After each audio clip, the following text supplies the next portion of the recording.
our Song of Ice and Fire Game of Thrones tabletop role-playing campaign. I have 4 beautifully assembled human beings with me this week. We're going to whip round hellos because we've only got a couple hours thanks to daylight savings times, or whatever time is anymore. And then we're going to get into it. So first in my little windows of joy is Jonathan Fry. Hello, friend. How are you doing? Hi. I'm good. Everything's good. Everything's fine. I'm looking forward to. That was convincing. That's right. Yeah. Really convincing. Yeah, I've been looking forward to this. Excited to see what happens next in our story, our ongoing story here of betrayal and murder. Not that much murder this season, though. So we'll see if we can up the ante a little bit. And I play Sam, Sir Samuel Tarley. He's strong. And he's mad. And a trouble. Yeah, absolutely. Alrighty. And then over to his bow, Mara. V, how are you doing? I'm doing all right. I'm going to echo just the general "this is fine" motto that Don started with. Because time doesn't exist anymore and reality's warped. But, it's all good. Yeah. I'm excited for this week because it's been ages, I think, since we've had Mara and Samuel in the same. It feels like it. It probably hasn't been, but it just feels like it's been forever. Yeah. And they've got some catching up to do. Mara's got a bit of a tale to tell. And I can't wait to see what hell we unleash. Hoo-wee. Speaking of discovering what hell has been unleashed, Tom, you're with us again this week and about to discover a fair amount of stuff if your plans go on.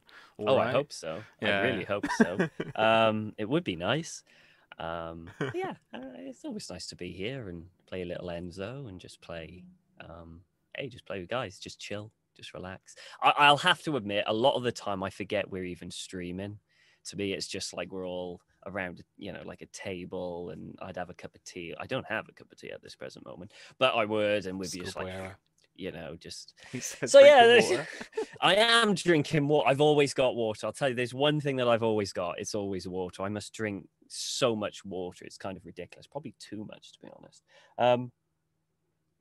But yeah, I'm not too bad. Fingers crossed. I'm kind of happy and kind of oof. I'm happy because I might potentially have a new graphics card with the 3070 Founders Edition. Those one of those sexy kind of ones. On the other side, my wallet took a smack to the face because of it, right? And I don't spend huge vasts of money very often. I'm pretty good, so it was kind of like I still don't know if it's actually coming because of how balked the launch was. I've had confirmation email and all that, but even now, and not until I've got it in my hands, am I thinking that it's going to arrive. Because it was just, it was crazy. It's a journey. It was a journey. It was a journey. Speaking of journeys, I don't know. Hey, Susie. Hey, I mean, Maria has been on a journey. That wasn't a terrible segue. Oh, thanks. But like at V, be like, it's been forever since Mara and Samuel have seen each other. It's been like 2 episodes. You know how long it took for me to meet any of my family? It was 3 fucking seasons, Virginia. 3 fucking seasons. It's not my fault you got yourself kidnapped. Okay, that's all I'm saying. Anyway, I also don't have a 3070 or a nice graphics card, so I'll take your pity points, please, and thank you. But Maria's having a good time. She's the queen of love and beauty. She's gonna find a way to ditch Ellery because he's a little weenie for the shit he pulled in that tournament, and I'm gonna kill the Prince of Dawn. So I'm here for it. Everything's fair in love and warfare, mate, which is almost literally the title of this week's episode. Oof. Love and warfare, but yeah. Let's do some quick announcements. I will shoot over to you in a second for one, Susie, just to give us a bit more deets. But yeah, we are still, I think, Susie, sponsored-ish kind of by Roll20, part of the Spotlight program. So head on over to roll20.com.net. Thanks, that's right there in my little window. If you want to use what I consider to be the easiest virtual tabletop app out there at the moment. You can use it for free, even as a GM, and get stuck into it, give it a go. We were even talk about it in the green room, giving Tom a bit of advice on a little home game, and I'm going to start up a home D&D game as well at some point very soon. And I heartily recommend it. Not just a little shill. I've used it for a while, so it's really, really good stuff. And then we have some very exciting news. Not only have we actually launched the Spy Game PDF that's available right now, you can buy a drive-through RPG and at blackcatsgamingshop.com. But we're going to be streaming it. We're going to be streaming it tomorrow, and I'm putting together a campaign I want to be starting streaming soon as well, which I'm going to start casting for pretty shortly. Susie, have you got any more deets for us you want to give us? You are Well, marketing word person. on the street is that Agent Athena has gathered herself quite a crack team to send out on this mission. One of which is sat here in this very call right now. This RPG Webby. Don't know if you've heard of him. Don't know her. Don't know her. No. Don't know her. There's also the incredible Flying Sirius, otherwise known as Shauna, who is a friend of the channel. We've RP'd with her a bunch, and she's also one of the artists on the Spy Game. And then we have a very special guest of Mr. Mark Humes himself coming along to join the Disaster Spies. And that is going to be, disaster? Disaster Spies. That's going to be at 4 p.m. Eastern tomorrow, which is 8 p.m. GMT, because daylight savings is stupid and I hate it. And I'm missing. So this is how good it's going to be. I am missing an in-game Wild RP rendition of Frankenstein to come run this game. I am willing to not go to my fancy seats in the box in the theater to run this game. So that's how dedicated I am. This is how good it's going to be. So be here tomorrow. I think 4 you'll find p.m. it's Eastern. Frankenstein's monster. The monster isn't called Frankenstein. I swear to God. I swear to fucking God. Yeah, it's going to be awesome. I'm really looking forward to it because I get to play for once. I feel like I've made it. You like make games you want to play and then you have to run them for everybody. But we managed to convince you to run it. It's brilliant. Yep. But cool. All right. That's I think everything we need to cover. Yeah. Yeah. You're looking confused, but I think that's right. Cool. If you bought the Spy Game, leave us a review. Thanks. Please do leave us a review especially on Drive Through RPG. It really helps us out, and it helps people decide if they want to actually buy it, and hopefully do. But it's been a really good response so far, and I'm really, really happy. So awesome. But let's get back into Westeros. I've been listening to the Game of Thrones soundtracks to get myself back into the mood, and I think it's going to be cool. I feel like the next couple of episodes are going to be quite consolatory in terms of people figuring out what they're going to do and setting themselves up for kind of next season, I think. It isn't too far on the horizon. So, and Act 2 is obviously where stuff really starts to kick off, and I do have plans that I've had from the very beginning. So I can't wait to start moving along with that. Awesome. All right.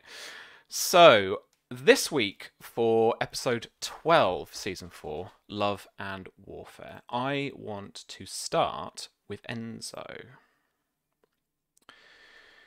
The hospitality tent is quiet for the late morning. The actual jousting grounds, the lists,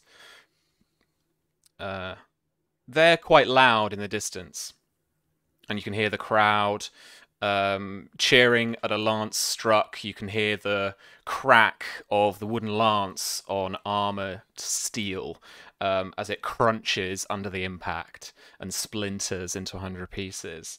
But that is all a kind of distant hum, in white noise in the back of your head as you are you're looking at this letter that's in front of you that you had delivered to you not a couple of days ago, and this is what confronts you. It probably fills your screen, and it's probably scroll. What you can do is check on Roll20. Oh yes, I see it. If you can't read it, then there's a little letters folder with a little handout. Yeah, it's directly underneath the scroll. Yeah, you go. Thing. I've got it. Yeah, I've got that. Cool. Okay. Kindly give us a readout. And then... Yeah, sure. So Enzo will have another quick read as he clutches it. Enzo, quite a quite the spectacle at dinner. I don't think I've seen so many red faces packed into a room. And I've been to a brothel with a man who had a horse's cock. Granted, it was cut from a prize stallion and slung over his shoulder like a scarf, but still. A kindly reminder to Lady Marcia about her patron, your employer, and my...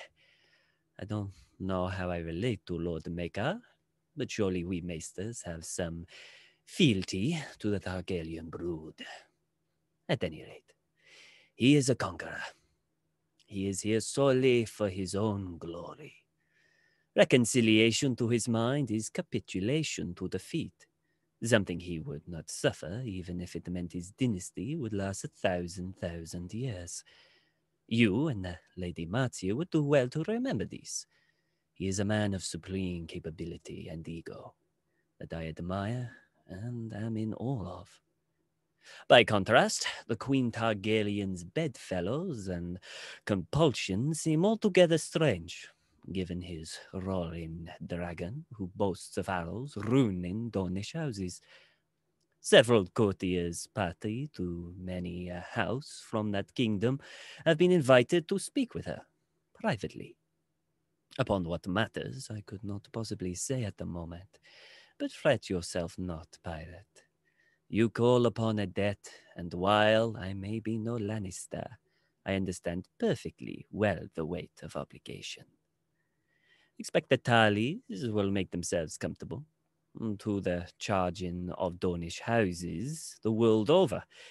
But so we turn the heavy pages of history forward regardless. There were some private matters which may not concern you presently. If they do, however, I will have to reassess our current arrangement.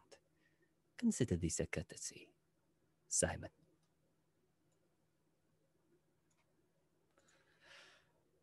It probably took Enzo 3 days to figure out what the meaning of the letter was. It was quite a bit. Yeah, he's anything but cogent. Yeah, he does like to bring forth, have a good story behind a simple letter. Yeah. Was it like that big again and in tiny writing? Well, I don't reckon it's come on a raven or anything, so it is probably a bit bigger than just your little wrap around the leg, like scroll. Yeah, for sure. But sitting here a little distracted from the tourney by this, how does he feel about this, and what do you want to be up to for the next little bit? It's not. He's a bit annoyed, as in he's not telling him things straight to the point, bang bang. That's what he wanted, and perhaps he didn't know Simon as much as he would before he went into this, hoping that maybe he would just tell him instead of all of this poetry and rigmarole just to get to a point. And after he's just constantly going through it to see if there's anything in there that he can kind of pinpoint. And he keeps going over it again and again and again, trying to figure out if there's anything, because to him, in his mind, he's just telling him things that he already knows.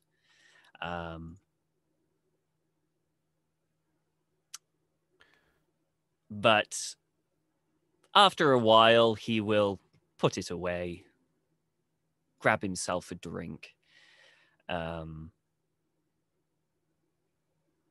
you turn back round from the bar to grab a drink, you see an expectant, kind of a young adult man standing in front of you.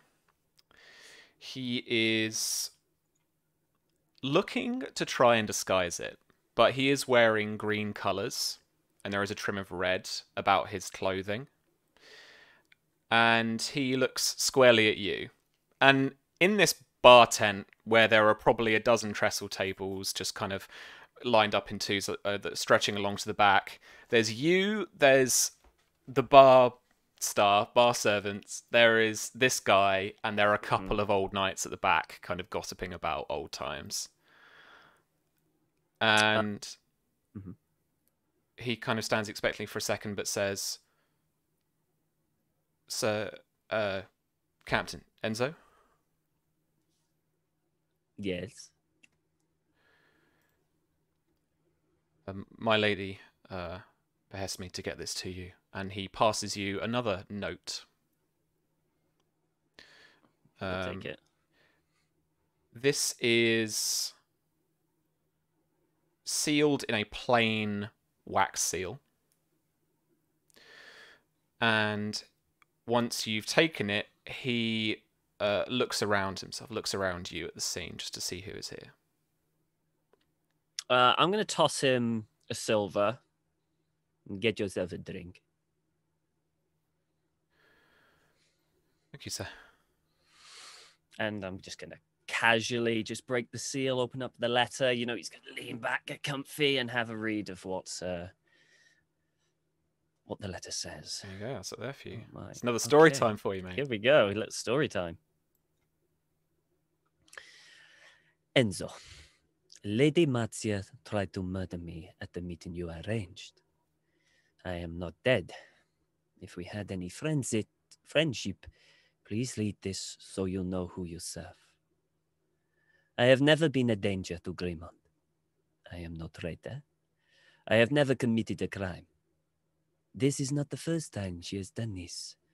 Her blood magic took my child from me. The bloodied nightgown is buried in the Godswood. I have never wanted to cause her or my family harm. I came here to reconcile, and she tried to murder me. She is dead to me, as I am sure I am to her. And I do not want to hunt ghosts. I advise that she does not either, so there is no more bloodshed between us, and we can move on with our lives.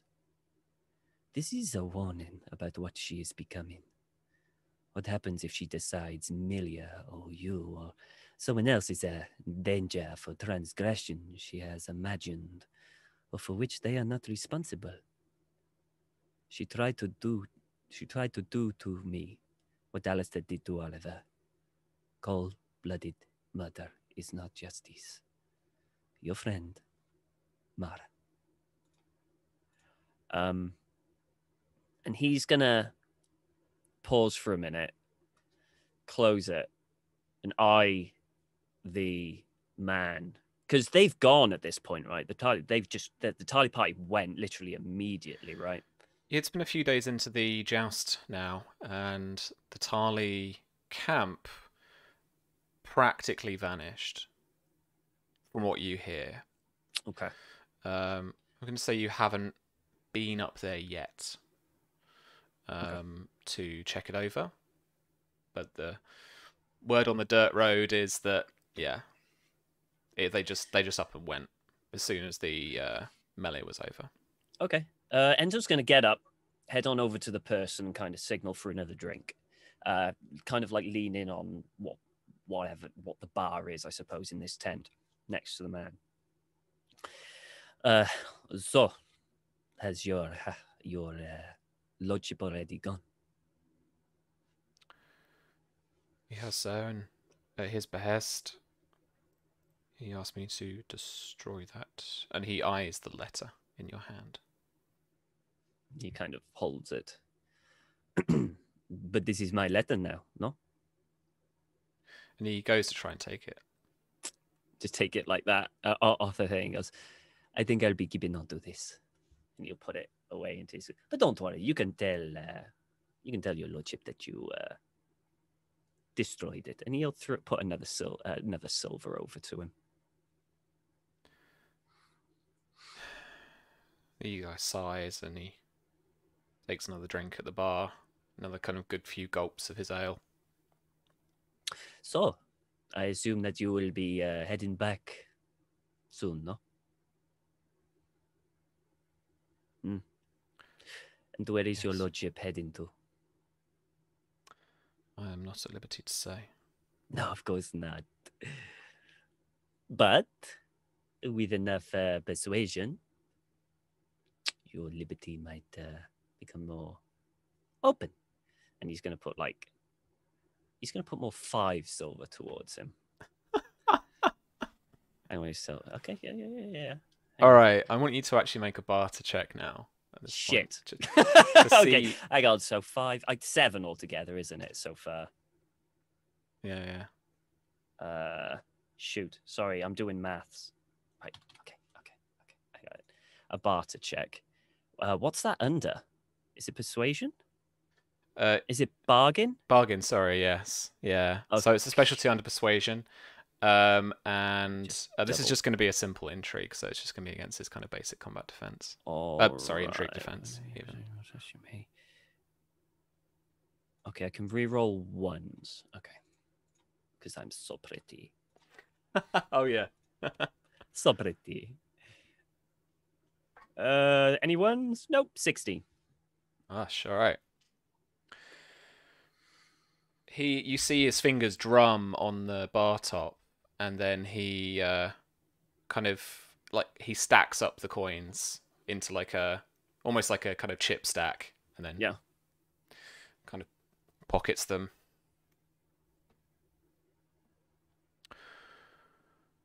Into the Red Mountains, sir. You can care to follow me if you like, but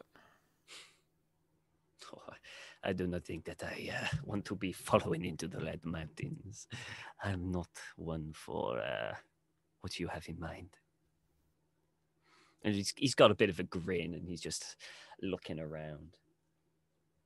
Well then, you rest up, because it is a long ride for you to do that. Make sure you get your drink. Okay.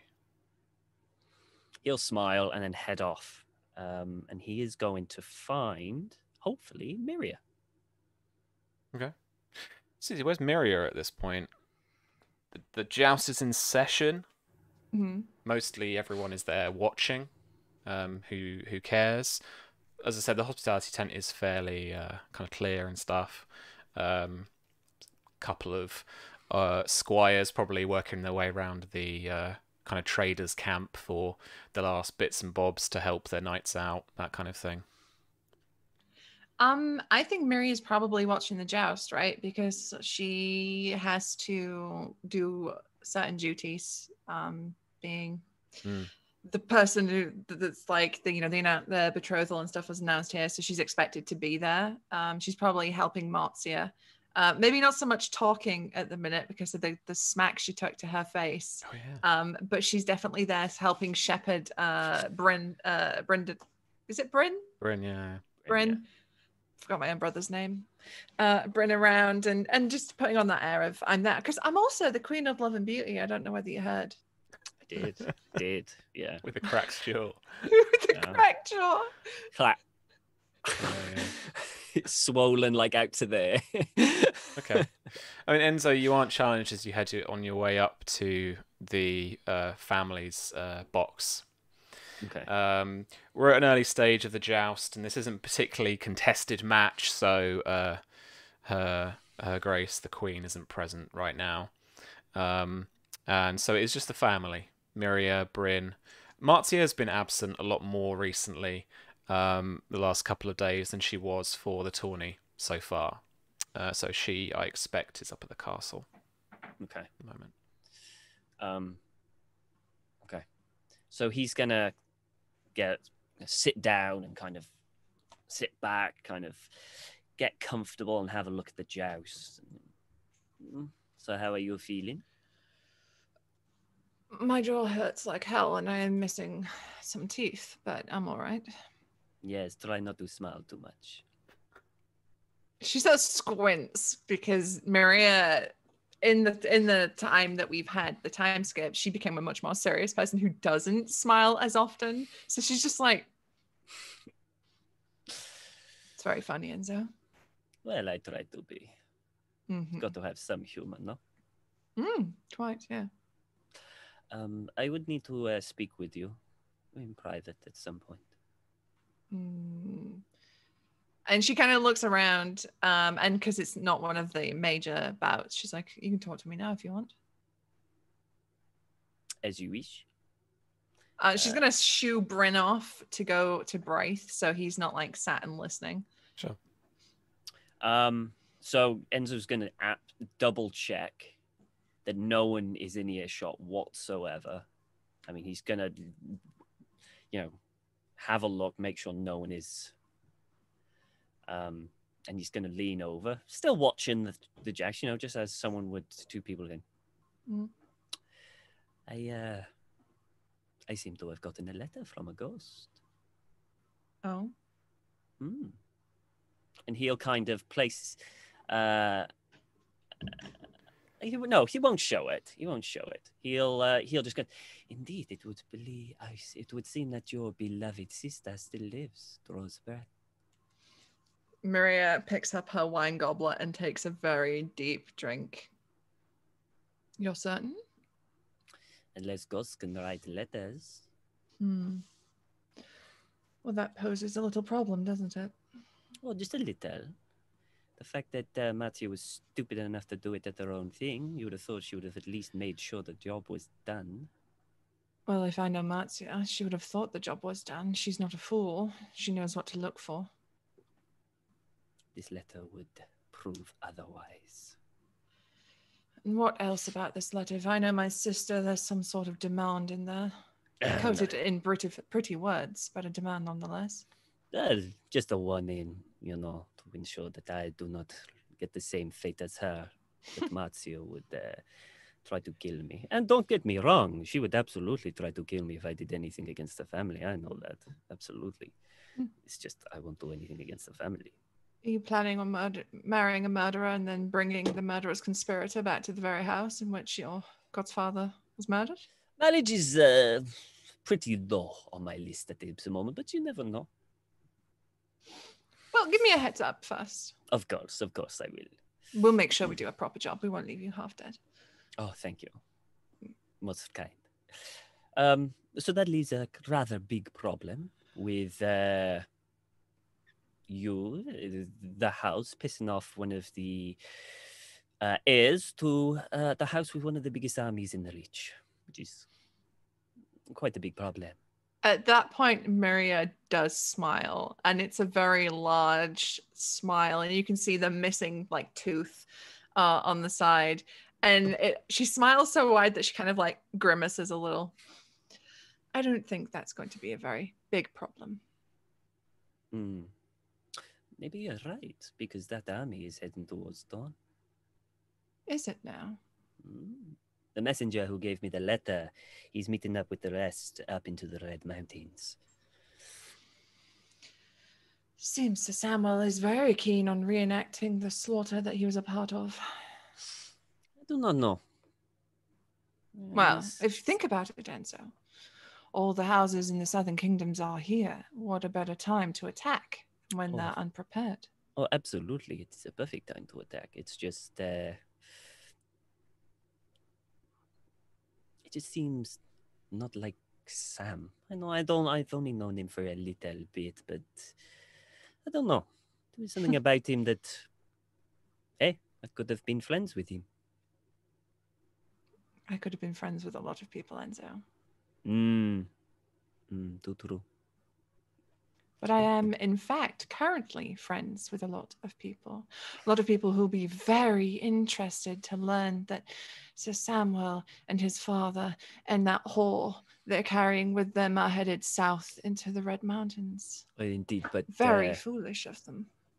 But you will have to wait before telling anyone. What do you mean I have to wait? Well, it would look rather suspicious that the messenger just gave me the letter and then all of a sudden thing. You will have to fire away, say that scouts saw them or something. Leave it a little while. I do not want to have my name dragged in with all of these. Oh, I would not want to besmirch the good name of Enzo Sal, the pirate. Of course. It is the fact that I can talk to every houses that gives me the advantage. And if I do, if people don't think they can talk to me, then I lose that. No, of course.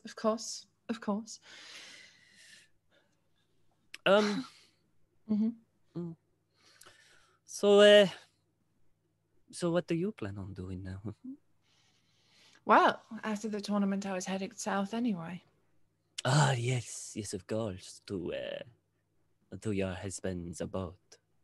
No. No? No.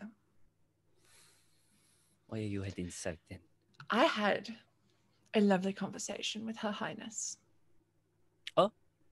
Mm-hmm. She's tasked me with something. Oh? And what would that be? I can't tell you. Oh. Come on, Nelia, you can tell me. I can't tell you, Enzo. I will find out one way or another. You could just... Oh, you certainly will, yes. But I can't tell you right now. When can you tell me? Oh, you'll know. Unless. Go on. Go on. No, I can't. Oh, you so wanted to. Enzo, I want nothing more than to tell you, but I can't. I will respect it. I will respect it. I will never. It would literally be treason. Ooh, now I really want to know. Oh, I'll find out some other way. Don't you worry. Don't you worry. I'll find out some other way. Oh, if you wish, you can accompany me south. I mean, what's there for me? Beautiful women, sun, sea, sand, wine. Those are all very good reasons. Very good. You know how free they are in Dawn, right? Oh, of course. I've been there a good number of times. Well, there you go. But you know what to expect. Normally, I would totally be for it. But it's your reasoning for going down south that has me paused. So for now, I will hold off. But who knows? Well, I was going to invite you to the water gardens in Sunspear, but I guess I won't now. Think how refreshing and cool it would be. Dip your feet. I will think about it.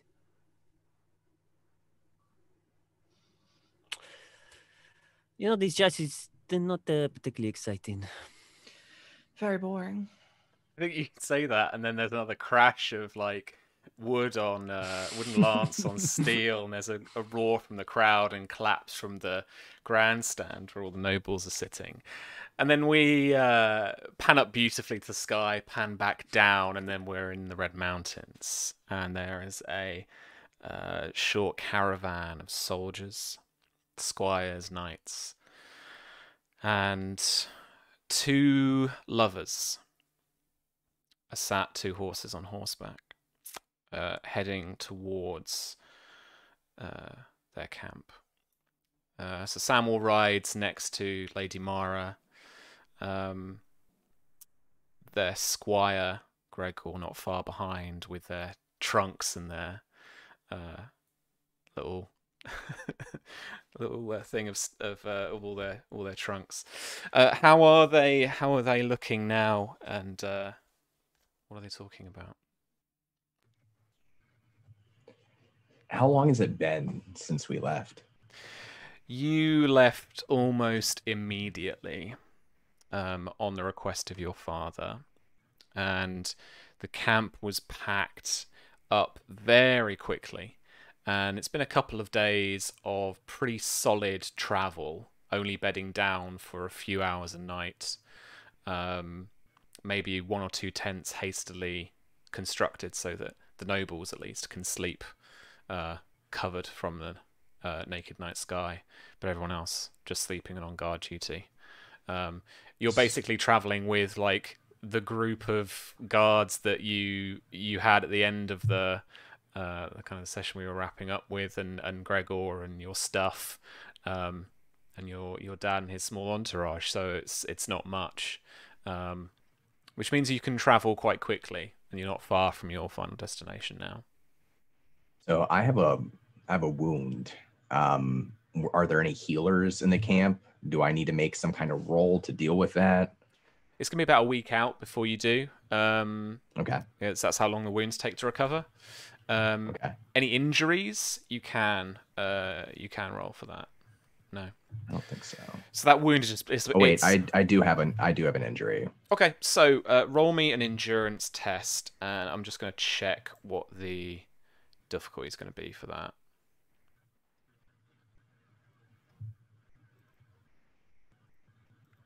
It will be a little bit more difficult this time around. I believe a 9, just because you've been traveling.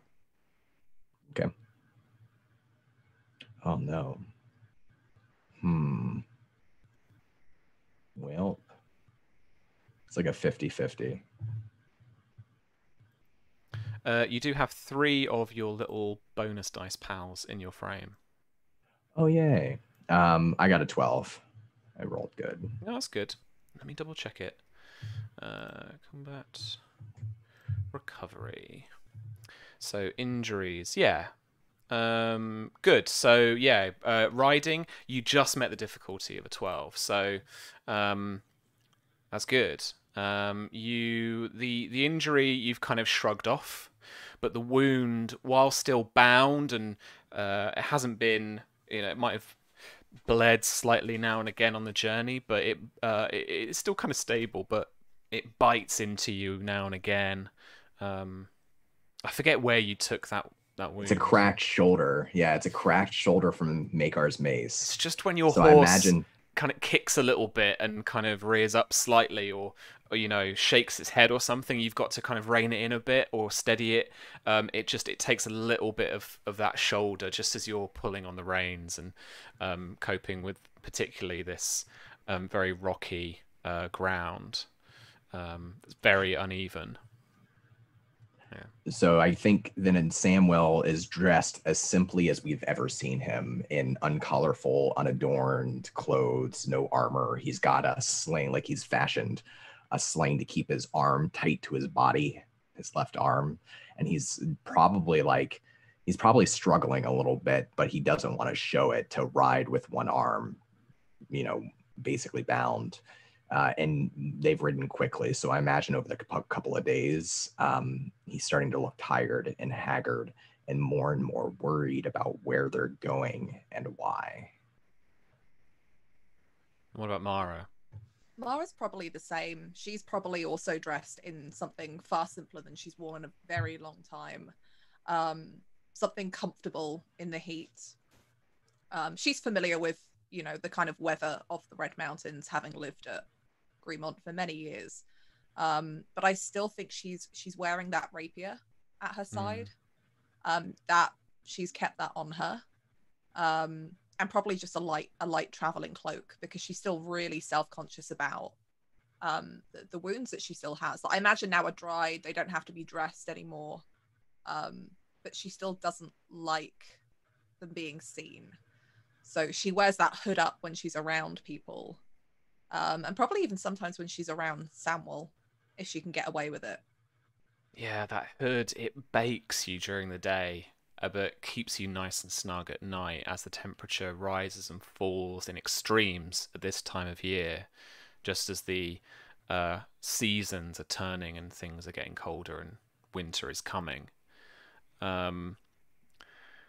So you continue to ride, and you have an opportunity to speak or to try and grab someone's attention or whatever you'd like to do. I think it's probably at this point Mara takes the hood off, because it's the left side of her face, and I imagine Samwell rides on her right. So she eventually, realizing there's no one on that side of her to look at her, she will pull the hood down, and kind of she wipes her brow with like the back of the sleeve of her dress.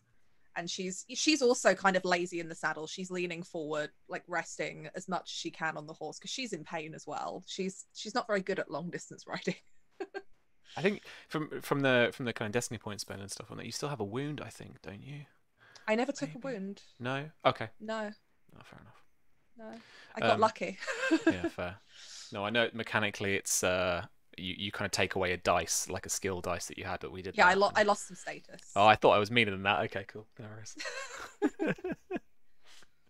I think she just kind of turns to look at Samwell. I imagine that perhaps there's just been a pause in the conversation as they've gone over like a, difficult bit of terrain, and both of them are just exhausted. And I think she just looks over at him to see how he's doing. Oh, you can see a little bit of the pain he's in, I think, as you ride again over this kind of undulating path, where he has to take the reins a little bit again and slow the horse down, and it just nips at his shoulder. Yeah, he clenches his teeth, and then swallows and manages like a small smile, but it's much smaller than his regular smile, and looks over to Mara and says, "Do you need to rest?" I think we both do. I'm not even sure why we're going this way. Sam, what's going on? I'm not entirely sure, Mara. My father is going to meet some of his friends. I don't know who they are or what they intend to do, but I intend to find out and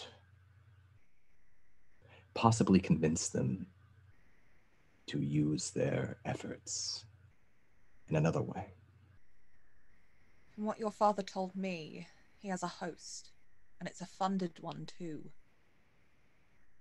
There is no Yes. good reason for us to be going to Dawn.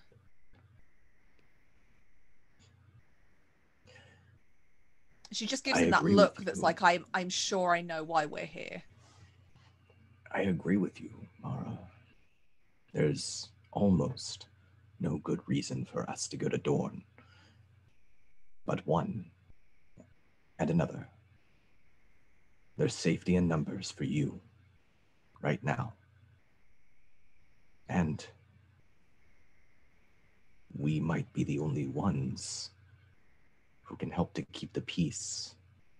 I doubt any of these men where we're going have any intention on peace. They never do. But there's a bit of a different problem. I told you that I told your father. I mean, I didn't tell him that we got... She kind of just makes a gesture that just is like married. But He gets he it. knows. He knows Oh, about no. us. And I might have told him that perhaps there was some intent there. And he said we could talk about it, but Lord John is funding his host. He's taking Oakheart Gold.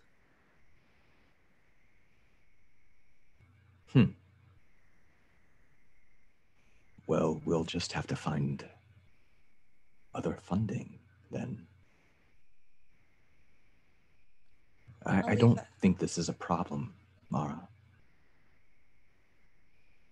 My father will be happy for you and for me.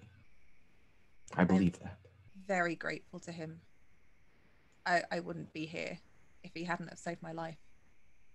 I nearly made it back to camp when that dog attacked me. She kind of almost like subconsciously rubs at the arm that got bitten by that hunting dog. She kind of remembers it for a moment. What if we can't change their minds? What then? What if they want to go to Dawn anyway? Will you go with them?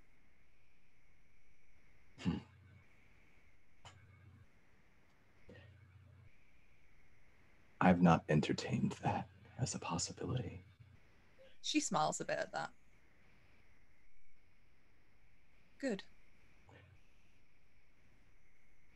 Because I watched you ride off to Dawn once and I didn't know if you'd come back, so I'd really like it if you didn't do that again.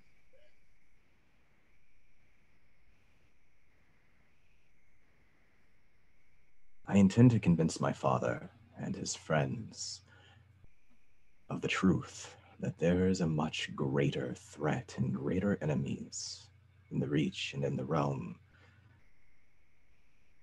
than Dorne, their old petty squabbles, these houses that I know could be friends if we just tried.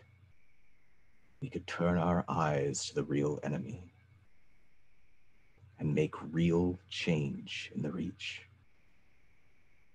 I believe that they will listen. And if they don't, we will find a way to make them listen. You and I, we're partners now. Do you still want me when my face looks like this? And like for the first time I think ever, she kind of tries to make light of it. Like she's testing whether or not she can laugh about this. And she kind of turns a bit so you can see the ruined half of her face. And she's uncomfortable in making that joke. It's like she's kind of forcing herself to find some humor in it. His eyes flicker away for just a second and then back. And he smiles and he says, "It's your mind and what you're capable of that I care most about. Our history. None of that's changed. And we will have justice for what they did to you. I swear it." I want justice for what she did. But I don't know who else was responsible. I don't know if Enzo knew when he set that up. I can't imagine he did. I don't know if Miria even knew what she had planned. I don't know if that was her plan from the start by inviting us. But I do know there's a target on both of us now. Do you remember how I told you that it was Marcia who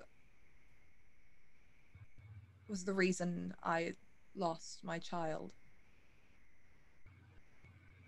She admitted it. That she had asked the gods perform some magic to. She thinks for a moment to try and think back to the words that Marcia used to wither the roots of House Oakhart. But she also said that she asked the gods to set a butcher on your house, our house, for the prisoner that was killed back at the camp when everyone was hosted there. She thought it was you.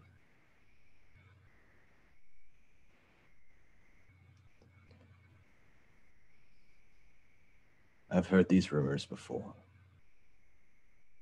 I'm not concerned about Marcia's curse. I don't believe in these things. I don't believe that she has that power. Mara laughs. And it's not a funny kind of laugh.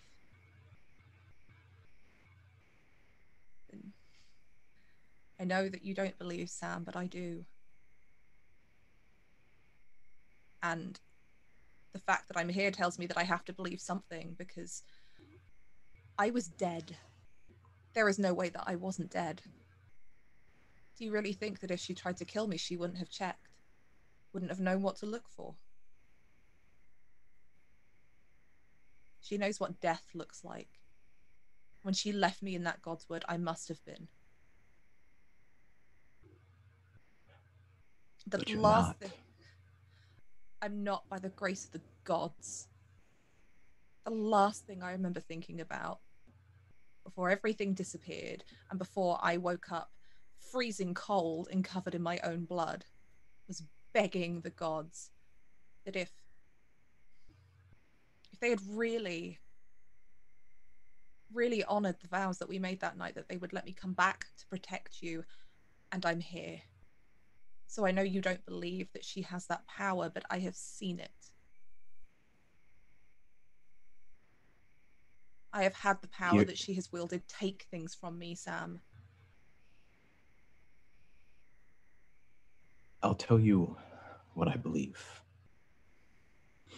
I believe that our future and the future of the Reach, the future of our family, it's not going to be determined by old lords with old ideas.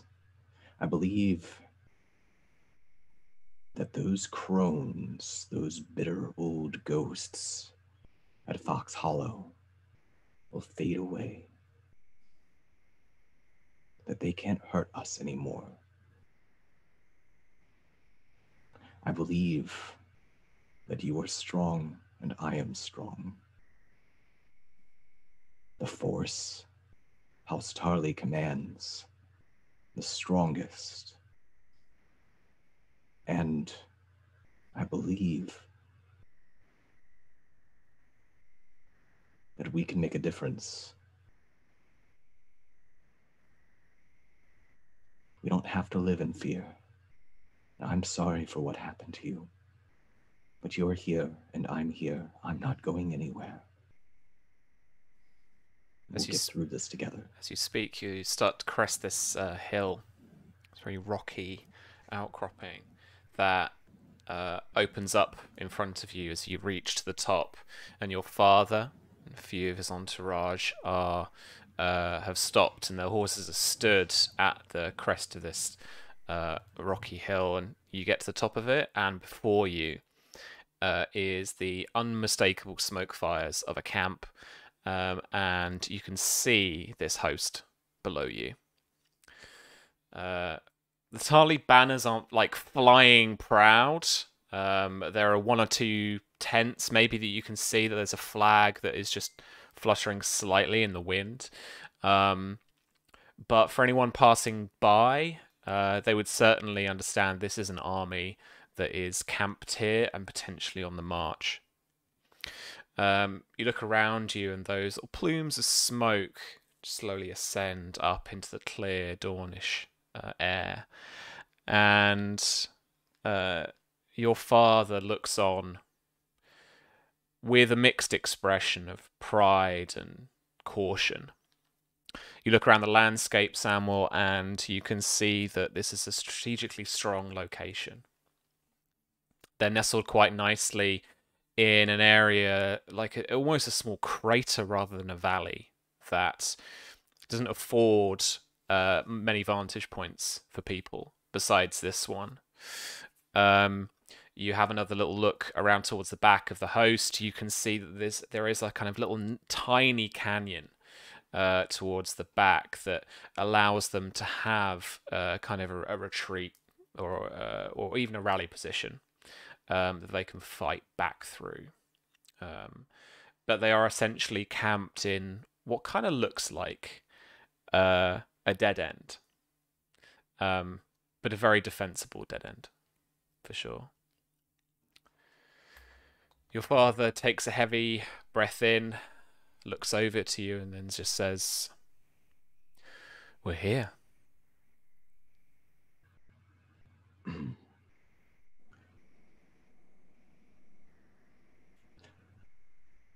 And where is here exactly, Father?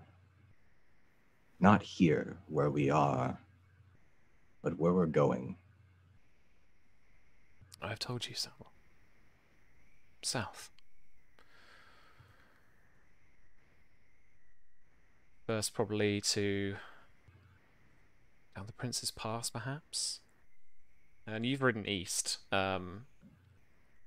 so you're probably like just this side of the Prince's Pass, on the western side of it, but not far. And for the life of me, I've forgotten what the Blue Falcon heraldry, who they signify. But we've talked about them a lot so far, I'm sure, in this season. I think someone that Marzi was getting chummy with. Where are we? They weren't the Fowlers, were they? I think it was, yeah.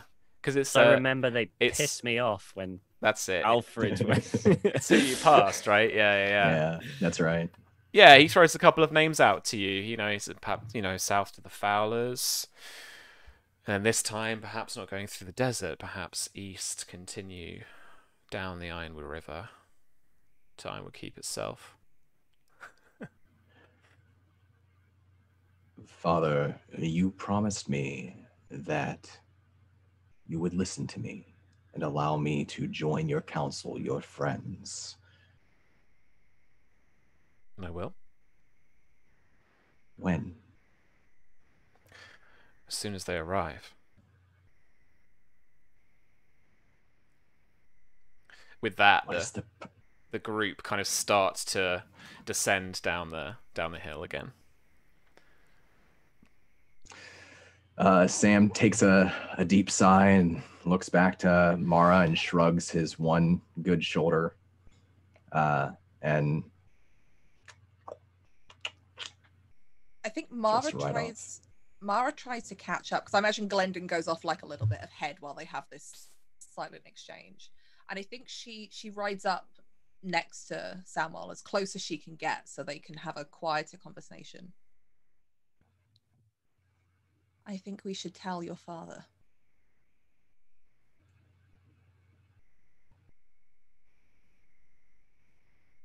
I think we have to be careful. I believe he'll be happy. But we're in a complicated situation right now. We are. Down here. But if we try to gain his trust and he finds out we're lying to him, that will break everything. He didn't dismiss the idea when I brought it up. And sooner or later, somebody's going to figure it out. If Lord John is funding this, I have no doubt he'll be here sometime soon. And keeping your father in the dark is only going to make things more complicated. If he doesn't like it now, he's probably not ever going to like it. But keeping it from him will do more harm than good. And besides, if we're doing this together, I want every reason to be where you are when these conversations happen. I have held my own in war tents, and I will do it again.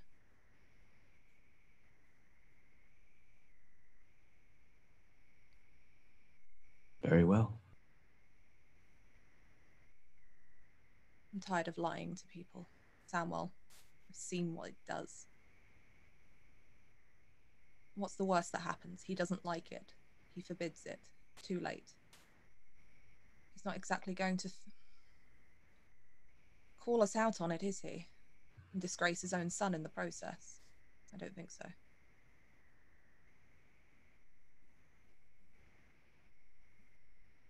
There's definitely uncertainty in Samwell's eyes, but he doesn't say anything as he looks down to the host. I think Mara probably is too. I think her voice probably conveys more confidence than anything else about her conveys in doing it. But I think she'll just keep up the pace. If they're by the camp, she'll probably even slow down because now there's no reason to kind of push and ride and everything aches. She probably at some point makes, like, as they get closer in, she's like, this is worse than the first 2 weeks when we went traveling. This ride has been hell.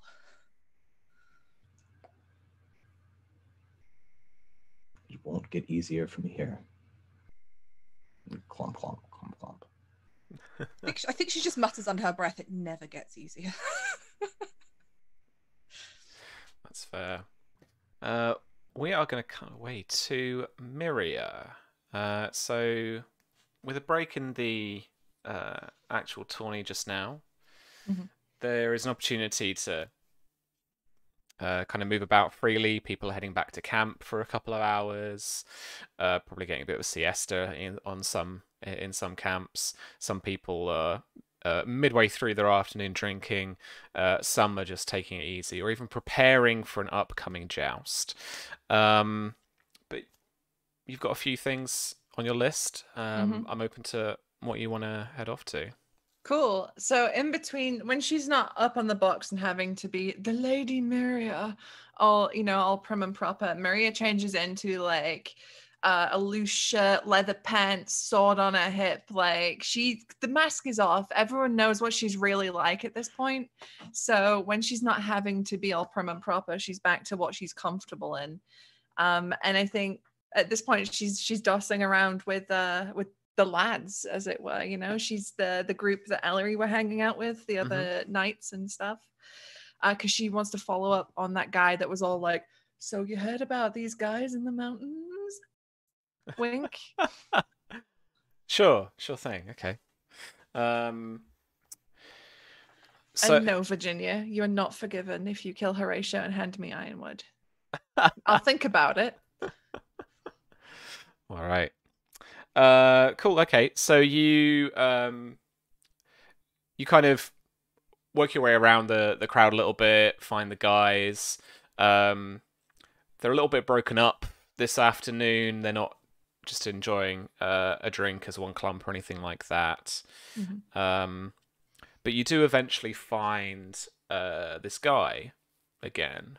And I'm going to say he's looking at some arrows in the traders area, and is wearing kind of a similar garb, looking probably more like a scout or a traveler or a trapper than he is like a knight that you might expect, or even a squire. So Maria like goes up next to him, and there's like a dagger there. You know, there's a couple of display daggers, and she like picks one up. She's looking at the blade. She's testing the balance or whatever it is. You know, when you're in a car shop and you're like, I know what these car parts are. This is what she's doing, but with cars. She's doing that, but with weapons right now. You know, she's like testing the point of it. Yeah. And she says quietly, "I was hoping to speak to you further." Oh. You brought up a very interesting point of conversation the other day. We didn't get a chance to finish that conversation. Of course, my lady.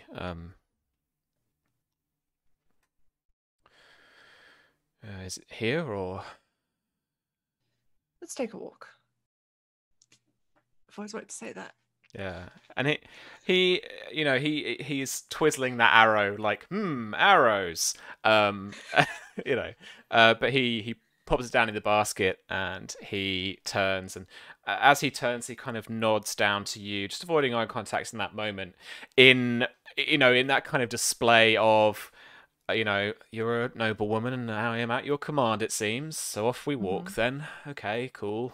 And then, he's doing his best to kind of stroll maybe a pace behind you and try and control the pace of the walk, as maybe a little bit of rebellion, just to throw in there. But yeah, Maria's totally fucking oblivious to this shit, because as much as Maria is who she is, she's also raised a noble woman. So some things just completely are automatically programming for her. Like she doesn't even register that someone who's not a noble may be all like talking to her.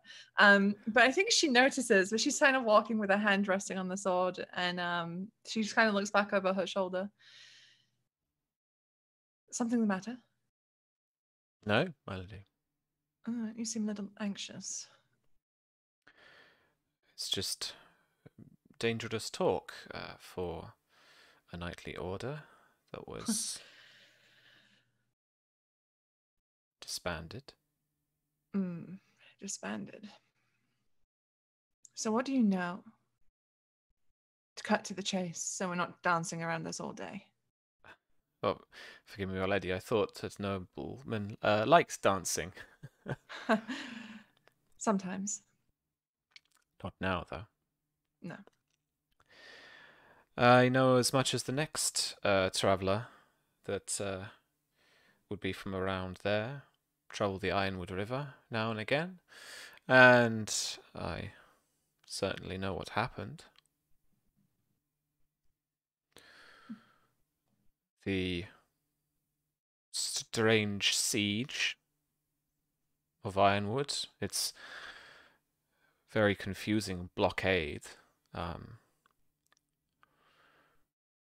And what Prince Martell did to those gallant, noble guarders of the way. She smiles at that. She's like, yeah. But she sort of takes a moment and says, and how is that received at Ironwood? No doubt Horatio was falling over himself to thank the good prince for his efforts. But what of the people? I couldn't tell you. I haven't been there in maybe a year, maybe more.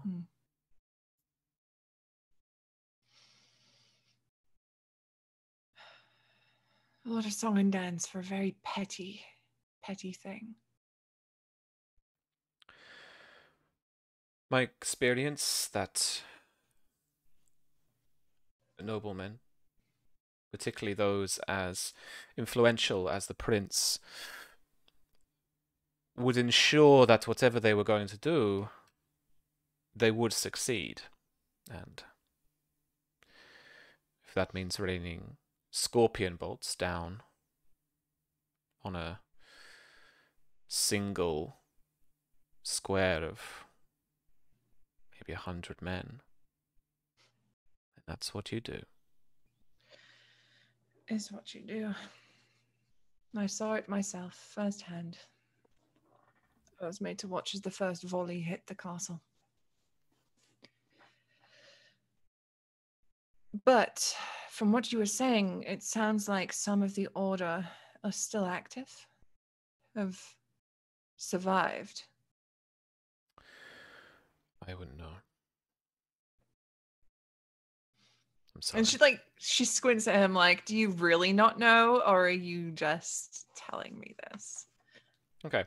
So I want you to roll basically a retarget as a kind of simple intrigue. Yeah. Let's do it. Awareness, empathy. Let's see what I'm rocking for that. Okay. Awareness, empathy. Ooh. 9. Jesus Christ, Maria, what? Wait, how am I dropping 2? You got any wounds? Oh, probably, yeah, because this situation is a wound. Yeah. Yeah. Oh, no injuries though. Hang on. And hang on, is the stress dice, this new stress dice thing? Is that awareness? Hang on. Where's my new? Yeah, -1d to awareness, cunning, and status test. Oh, I dropped one of those as well. Oh, that's even drop worse. Drop a 2. That's 10. 7. No, wait, because I'm not removing the 3 for the injuries because time has passed. So, it's 10. It's 10. It's actually improved that. It did. Okay. Okay. Hang on a minute. What did I think? Okay. You are unsure about you haven't got like a tell or anything there. He has been quite abrupt in what he's like, said. I wouldn't know. He is, you notice in that moment, like that's, I think, when you notice he's trying to keep his distance a little bit, and he's trying to dictate the pace of the walk a little bit. What you make of that, up to you. But he, I think there's a certain amount of sketchiness that is obvious. Yeah.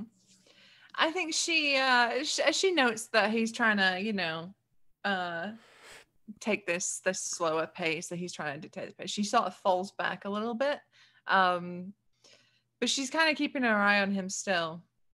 But you say you do hunt in the Red Mountains, is that correct? Or range in the mountains? I do.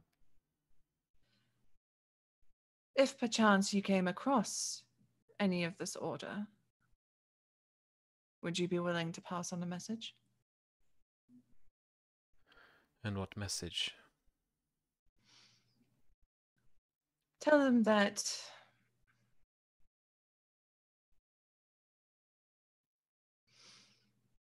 the way lies unguarded at present, but the Blood Royal will return.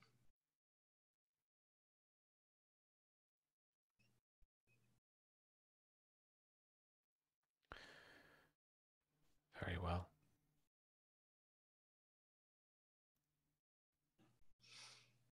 And she thinks a second about, you can clearly tell as she eyes him up and down, and you can clearly see that she's working away at something, and she's thinking about threatening him for just a minute, being like, you fuck me over, I'm gonna kill you.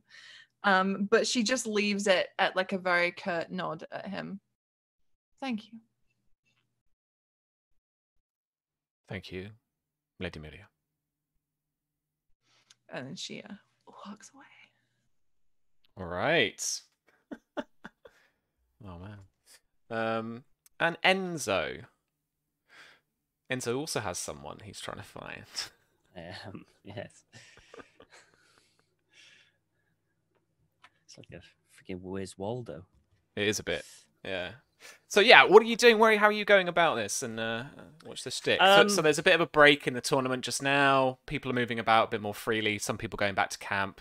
Some of the hospitality tent, the blacksmiths as well. People are getting their last bits and bobs for a joust, that kind of thing. He is he's actually going to go to the more.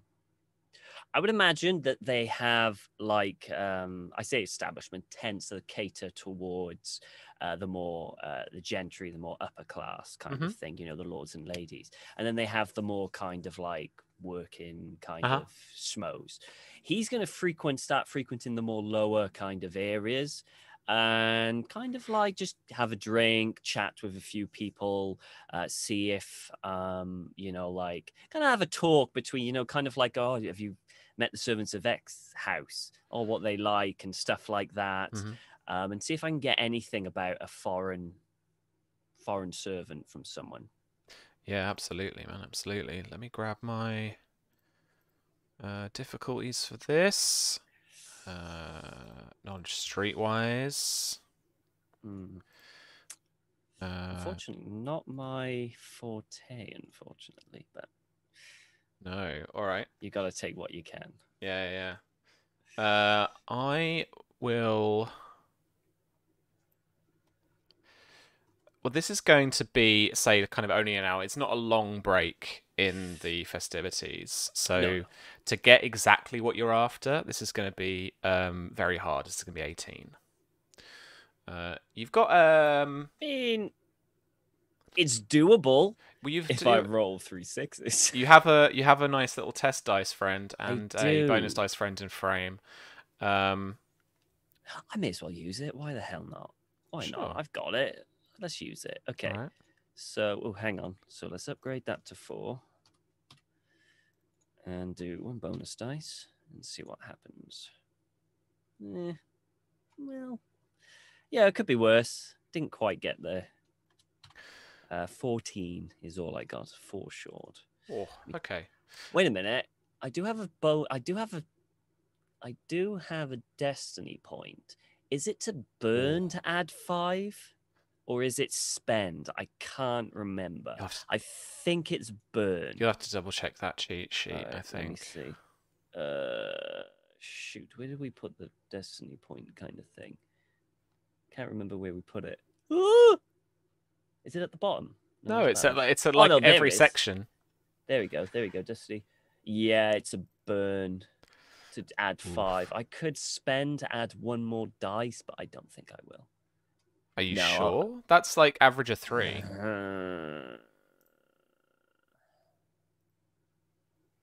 Why not?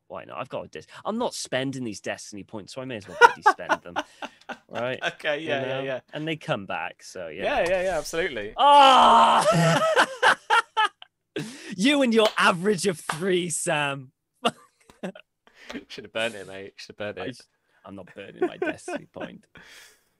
That's going to be like oh shit, because it's going to be an all shit moment. Okay, so overall 15. Okay, that's as close as I can get.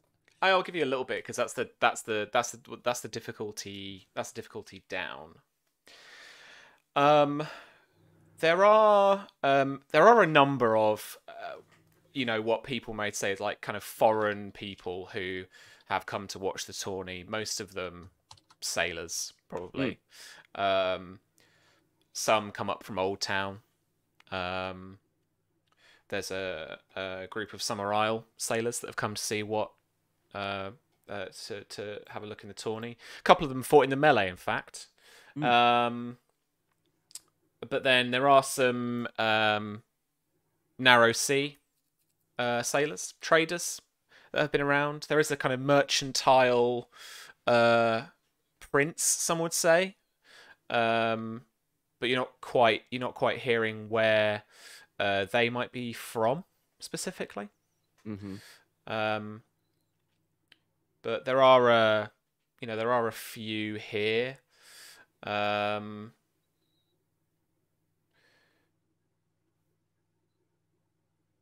Yeah, I would say that you get a sense of kind of where to look, who to kind of pick out, and where they're kind of moving. That's very nebulous, sorry, but like it's not quite you found them. More like I'll give you a bonus dice for your next test. Oh, okay, cool. look. I like that. I'll make a note of that. You're building up a little bit of information, a little bit of, oh yeah, so and so met a sailor the other day from, wherever, and yeah. You're getting a sense of, there's probably only a handful of there's particularly the Summer Isle group of Summer Isle men and women who have both actually, as I say, fought in a tourney, but have also been here to enjoy the revelry and stuff. Come up from Old Town as their ships in port, and then there are maybe only a handful of kind of narrow sea peeps. Okay. I mean, I guess for someone with just hearsay and chatting over things, it's the best I could get for. There's progress at least. He's kind of still hoping that Simon who's much better at it than he is, but from the last letter, he's not making any progress there. He's got his mind on other things, which is fine, I guess, which is all right. How are you? How else are you communicating with Simon? It's just maybe a prompt for you. If you want to actually get him to specifically get you something, how is that working? I imagine it's probably because he is a maester, and although he's pretty good at blending in, Enzo's pretty good at finding people. He's very aware. So I like to think that they're very.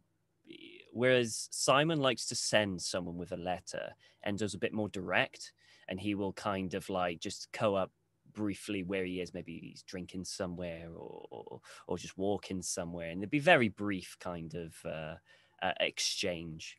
You know what? He'll probably his next exchange very briefly would. I'm assuming Simon is still here. That he will indicate that he has more interest in this foreign servant than the general politics at this present moment, because to him it seems quite obvious what's going on. He can kind of gauge what's happening anyway, and the tourney is slowly it's coming to an end, so time is of a factor. Yeah, sure. Okay, no problem. Well, we'll poke Jason about that. Get him to roll some dice away from the table. Cool, okay. Is there anything else you want to cover just now? So, what is it? And this is going to sound a bit weird. What time of day is it? Can it be any time of day? That it's kind of late lunch. Late lunch. Yeah. I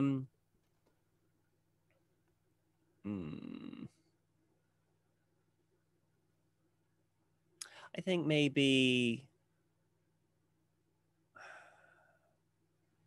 I think Enzo at some point will go to see Lady Rowan, maybe later in the evening, where it's a lot quieter, to continue kind of, because she said she wanted to confide in him something, and he still wants to find out what that is. And sure, yeah, he'll do that in late evening, where it's a lot quieter. Okay. So we might rush through this a little bit, but how are you approaching her? So if we spin it along to late evening, is he going with the equivalent of some chocolates and some roses, or it's not quite as romantic. He's got a bottle of wine and 2 glasses. He's gone to her chambers again, and uninvited this time, so a bit more scandalous. But I assume is her. I'm assuming her personal. What was his name? Sir. Yeah. He is his here. Name? Yeah, because he's. I wrote it down. Sir Osmond. Osmond. Yeah. Sir Osmond. Oh, maybe I didn't write it down. Who was kind of crap in the melee. I mean, he was all right. He was good with the shield. All and then right. he stopped using it and just like that. So yeah, he's going to approach and he's going to smile at Sir Osmond, and he's sir, you. I hope you are recovering from your bout in the melee a few days past. Captain. Yes, I am. Thank you. Ah, that is good to hear. Would you mind telling your good dear lady that I am here to see her? Of course. And he kind of, slowly turns, knocks on the door, walks in just himself, the door ajar, just enough for him to creep in, and he just says, you can hear him on the other side say that it's you. And you hear her show him in from the other side, and then walks a bit further, kind of does a turn and holds the door open for you so that you may enter. Enzo will enter with a slight kind of with a slight nod, and his arms kind of like stretched out like that, kind of like just like a mockingly bow, and then he'll kind of like glide in, and with a big beaming smile, turn to Lady Rowan. Say, oh, my dear lady, it is so good to see you again. It has been quite some time. Good few days now. Captain Enzo. And how are you? And she says that as she's kind of watching Sir Osmond leave. Yeah. Until the door closes. At which point she says, come to entertain me again? He'll head over to the side and put the glasses down and start. Well, my company has been less than excellent being away from you. So I thought I would treat myself and have some good company for the evening. It has been a rather trying few days. So much to plan, so much to do. And he hands her a glass. Oh, very well. And how is Lady Miria? Considering the injuries that she took, she is in good spirits. I try to keep making her smile. Sometimes I succeed, sometimes I don't. It is a bit of a game now that I have. I'm losing most often on that. He'll take a little sip of the wine. And how are you enjoying the tournament? Yeah, as you mention losing money, her eyes then drift to the floor a little bit, and she's just distracted, a little despondent for just a second, and then you ask her how she's doing, and she kind of snaps out of it, and she gives you some pleasantries about how she's enjoying the tournament and stuff in that very polite way where people don't actually say how they are. But what's the game plan here? What's the strategy? Basically, to get her to open up about what she did, she wanted to tell him a few days ago about Highgarden, how that money's just disappearing, the figures aren't adding up. Just to give him a little more about what she suspects. Ooh, excuse me. Okay. And to have fun. It's pretty important. Okay. So this is like information objective for a simple intrigue. Mm-hmm. You want me to roll me persuasion and then just select the specialty Charm that you want to apply. It's always going to be charm. Okay, cool. Then this is just to get her to like you better. Yep, like me enough so that she will entrust me with. Cool. Okay. Like a very, very close friend. Yeah, absolutely. 25. Oh, I can re-roll those 2d6. Okay, so that's hang on. So that's the 2, so it's 23. 96, that's 30. Very, very nice. Absolutely. Okay. So it's just one roll because we're doing a simple intrigue. So it's just you want more of a clue of kind of what she knows about what's been going on. Yeah, I kind of want to persuade her that she can confide into Enzo, that he's trustworthy, and that the information that she wanted to tell him earlier, in the previous encounter, that he's willing to lend his ear to her to, Okay. alleviate her troubles, get something off her chest as a sympathetic ear. Sure. She goes into a little bit of detail, describes how a few of the Marcher Lords led in a kind of what we might call like a Baron's Rebellion politically. Stopped, like they like cited this old law or something that allowed them to keep a load of their money to spend on bolstering up their own forces. Being Marcher Lords, they are the kind of first line of defense for the Reach historically. And I only learned recently, but that's what Marcher mean. Marcher Lord means that you are on the border and you are defending it. So that is what they are there for. So they were like, we're instigating this thing. We're keeping a load of our dosh, and that was all above board. But then it was Lord Hightower, Randall Hightower, I think. So Lord Hightower, who then kind of started to speak to her more in confidence, because it didn't seem that like that was a chunk of money, but it just seemed that even less was coming into the Highgarden treasury. Oh right, so like to what was due them. Basically, they're a bit destitute now. Oh, and Lord Hightower, being I think Lord Treasurer. We've got a little handout of this, haven't we? Being, Lord Treasurer. Like he doesn't know what to do. This is he could get chucked for this. He's got to kind of make it right, and he doesn't know what the hell to do. Does she know the Reacher, the Marcher houses that did this law? I mean, does she have a list like of the ones that? Yeah, absolutely. I like the headline acts for this game are Headlines. Like the obvious contenders are Tarly, Costain, Peak. Peak.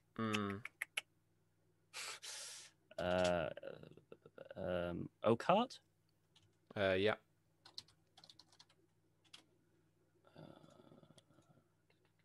They're the main ones. There's no they're others. They're the most maybe like notable little ones. houses. They're the ones we care about for sure. Charlie Costain. Yeah. Do I know much about Costain? The house. Roll me wasn't he quite a low? What would it be? Roll me knowledge, education, cunning memory. Cunning memory.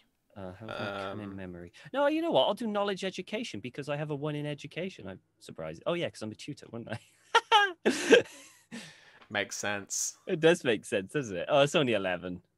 Okay, so you know uncommon knowledge about it. All right. So typical knowledge. They are a minor noble house in the Reach. Their liege lord is Lord Hightower. Mm-hmm. Current lord is Hot Chops. No, Mathos. That's it. Hot Chops. Yes. It's not Hot Chops. It's Mathos Costain. He wasn't at the tourney, was he? You haven't heard him be here, no? Oh, okay. Or seen him here. Very interesting. You guys didn't go to Highgarden, did you? Went to Summer Hall and you went to Marcy went to King's Landing, right? Yep. Yeah, in the downtime. So I don't think you would have met him necessarily. No, I don't think Enzo's been to Highgarden yet. No. Okay. So you know some of that basic minor information. House that's Yeah. Okay. Does she have any theories as to? I mean, Enzo can put two and two together, but he wants to know where Lady Rowan's mind at. So he's going to ask, does she have any theories as to why these specific houses have decided to bolster their armies? Just, he knows, but he's kind of gauged where her mind is at the moment. Well, I mean, she has been around the High Garden Court for a number of years now. And she has been gaining some influence with Lord Leo as well, having been quite loyal to him, and Marshal of the North Marches as well. So she's actually like up in the Northern Reach rather than down here in the Southern Reach. Oh, right. So obviously she's a lot less affected by like all the Dornish politics, the border politics that goes on. But she thinks, being quite politically savvy, that it's quite obvious that they wanted to do it to, you know, go into their campaign into Dawn. It was a political move rather than a real need for them to bolster their forces. It's like it's like that thing with politics or with current affairs. Hindsight is beautiful, and people are like, I can see why things are happening. I can get it. But when you're kind of in it right then and there, you get conflicting reports. You don't quite know what to believe and what to figure out. But she was like, you know, the attacks on the marches by what was essentially this Vulture King in whatever incarnation, it wasn't necessary for several Dornish lords to retract their like payments to their liege. Yeah. You know, as she described it to you, it's like it's as clear as day. You know, it was a political move for political reasons. They wanted to make a point. Everything that led to the Battle of Brimstone and the humiliation for those Marcher Lords at the hands of those in Southern Dawn. So he's going to ask what she is going to advise Lord Tyrell to do. Sorry, would you like to roleplay it? Sorry, That's all right. Just you know. No, I'm good. I'm good halfway housing it. Like, Okay. So she doesn't quite know. Okay. There's a bit more investigation to be done yet. And she says, because and this is the thing that really kind of grabs your attention. So you know the brother of this house, the youngest brother, Simon Greenmont, Maester. I met him whilst I was at Highgarden, and there he was piecing something together that I think got him run out of the court by someone acting for this group, by acting for the Marcher Lords. I think he was piecing together something to do with the financial records kept by the Maester there at Highgarden. Godwin, I think. I can't. But the Maester at Highgarden. Yeah. And it's this mention of Simon and what he was piecing together that particularly sticks in your head, I think. Yeah. As I think that's really the closest, Tom, that you've got to a clue, to a Okay. This is maybe where to point you if she was going to point you. But she's not and then- inferring, or she's not asking you to do anything. She's not inferring that you do anything. It's just she's saying this is This kind is- of yeah. what it is, and you know. And then he's going to ask what she would like him to do. He's going to offer his services to her if there's anything that she would like Enzo to do. You're a man of coin.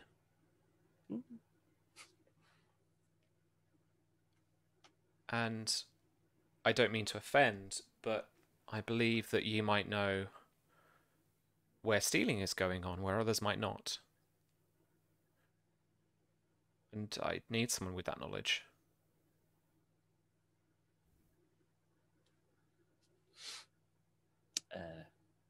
In Highgarden, then. Perhaps briefly. But yes. I think I can lend my expertise. I've never seen Highgarden. I think I would enjoy it. She smiles broadly at that, and she thanks you.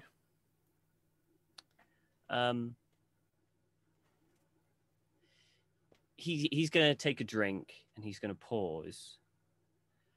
I did hear a rumor. The Tarly host that left, they were heading to the Red Mountains. Seems the macho lords are marching once more.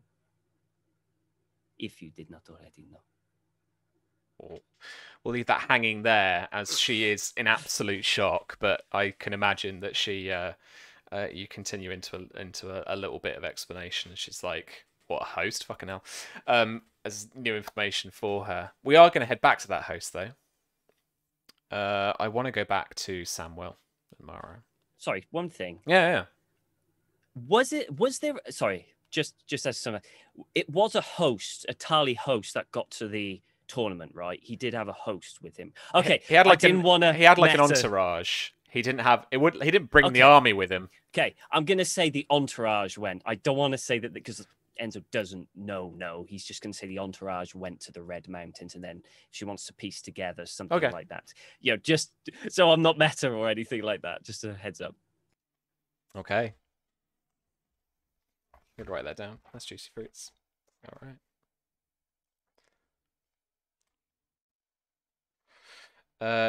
Yes. Now, so we want to head back to a night at the camp. Cookfire's now burning, and in the night, and the night sky is clear, cold but beautiful, rich with stars. Embers crackling up and cooking various animals that have either been trapped here or some rations that have been brought along to the host. The soldiers are eating well. This is a well-funded and well-supplied army. And you are like a squire, an older squire, one of the knights who are one of the kind of soldiers, I should say, who are looking after the host. Opens up the tent flap of the tent that's provided you, and he summons you on behalf of your father to greet his guests. I think Samuel's probably been enjoying some wine. Not too much, but some wine. He's coherent, but he's just trying to dull the pain, that ache in his shoulder a little bit. And he's still wrapped up, still wearing the same dirty clothes that he was traveling in. And he'll just kind of cough and stand up. Is Mara around as well? Is Mara elsewhere? Mara's can be here. That's what I was kind of expecting. Mara probably wouldn't leave Samuel's side. She's got a little bit of paranoia going on here, and also it's a big host and there's lots of people, so she probably doesn't actually know anybody here either. So there's no one really else to talk to apart from Sam. Okay. So he'll thank the squire and give him a silver, and just sort of lean in close and say, if for whatever reason Lady Mara and myself become separated, I would appreciate it if you would keep close watch over her. Gregor looks up at that from the corner. Gregor, you can come too. And this is a two-man and it's a job. bit like, what the fuck, man? No, I'll look both after of her. you. All right. Well, he gets out another silver. Here you go, Gregor. And flicks it across the tent at him. He bites it, I reckon. Looks down at the head on it. Did you think it wasn't real? Did you think I would give you a... We should go. My mum always told me to check the coinage that was given to us. She was a smart lady. Mara is doing her best not to laugh at Gregor right now. Not at him, but just at the situation, just the fact that he's checking, despite everything, despite how long they've traveled together. She's just there, kind of hand over her mouth. Just. Mm-hmm. Very well. Let's go. Okay. So, Gregor, this other adult squire, and the two of you make your way out into the night, and you arrive at your father's pavilion tent, probably only like 20-30 yards out, really. And you open up the flap, and inside, sat just next to your father at the other end of the table, is Lord John. And a couple of Knights of the Three Leaves are with him as well. And as you enter, they both stand. And your father, looking a little apprehensive, perhaps knowing what's coming, but trying to remain composed nonetheless, introduces you again. So, John, this is my son, Sir Samuel, and travelling with him has been your daughter-in-law, Lady Mara. Mara winces slightly at hearing daughter-in-law, just a little bit. What are you wearing? What's Mara wearing? Particularly around her head as well. That's what I'm trying to gauge from John's reaction. Yeah, I imagine if Samuel hasn't changed from what he's been traveling in, Mara probably hasn't either. Because I imagine there's been like a lot of setting up, and for Mara, probably just trying to clean the wounds. I think at the camp, she might have worn a hood up on the way here. But she knows she's going to have to be in a tent with people, so she's probably taking it down before she's come in, but she's still wearing the rapier. That hasn't come from her side. She still has that around her waist. Flanked by the two knights, you see the face of your father-in-law, and he looks over at you with some slight anger in his face that very quickly melts away into a slight shock and disbelief, and he just asks, Mara, what happened to you, by the gods?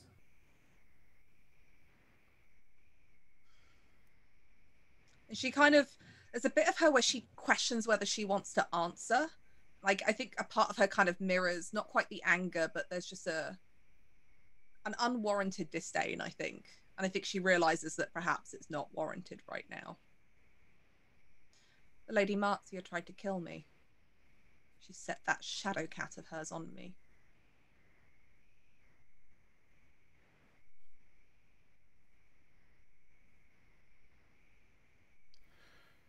Mother's blessing. It was somebody's blessing, but I don't think it was the mother's. She left me for dead in that godswood. Yet here I stand.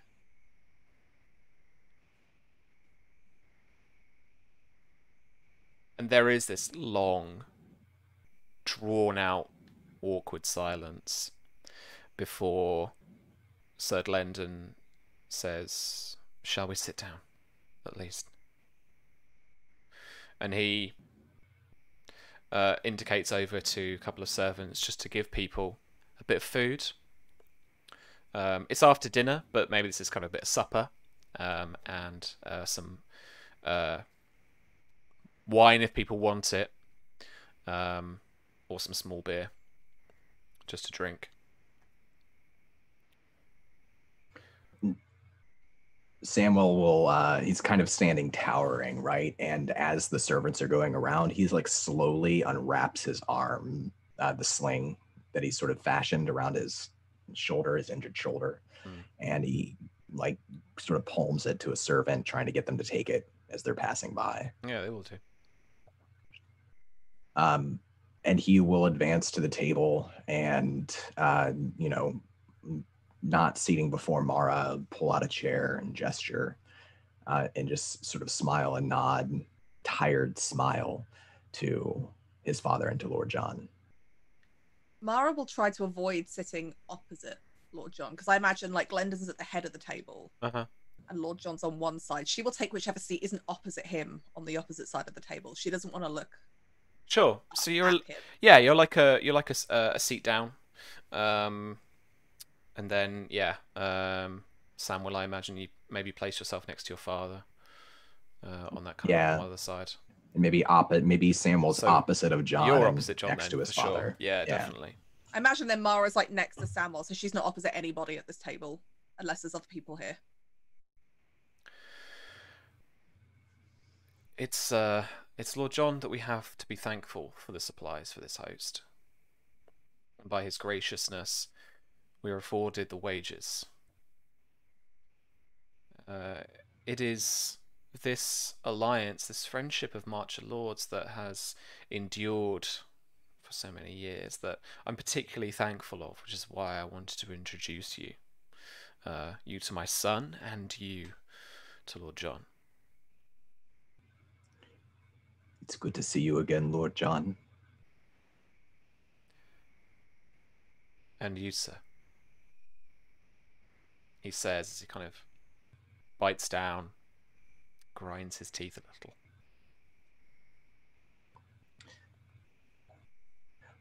I would like to ask what it is we're doing here, why we're going into Dorne, what the strategy for the Reach is in this.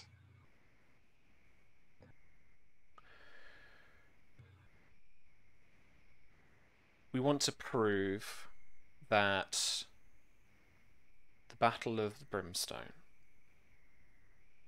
was an error in judgment, not a defeat of our will. I think Mara laughs a bit, just like as she's looking down at whatever plate she's eating from.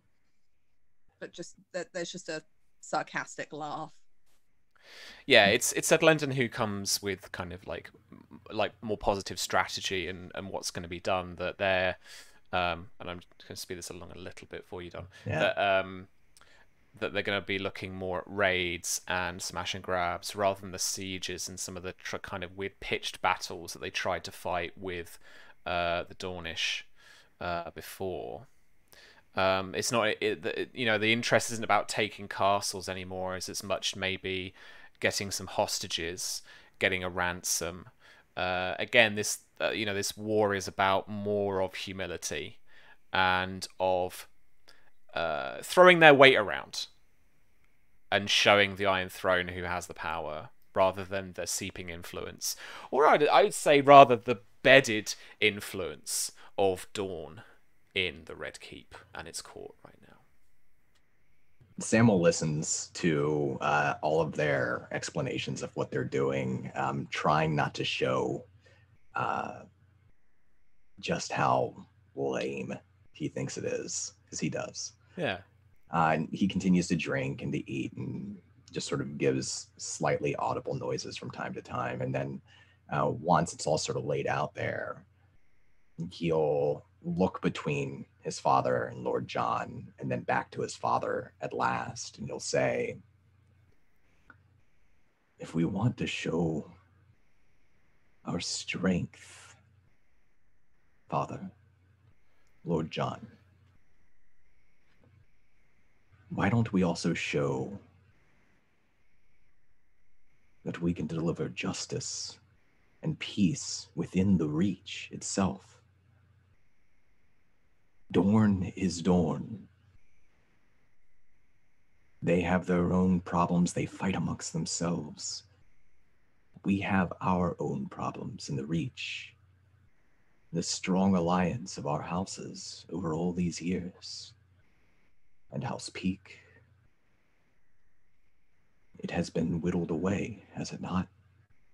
And we ride down to Dorne with a host. A great host.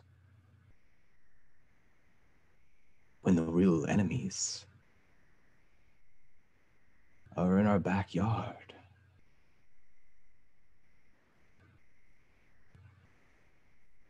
Why? Is that strength? What does that prove? I'm young, I know. But I don't understand.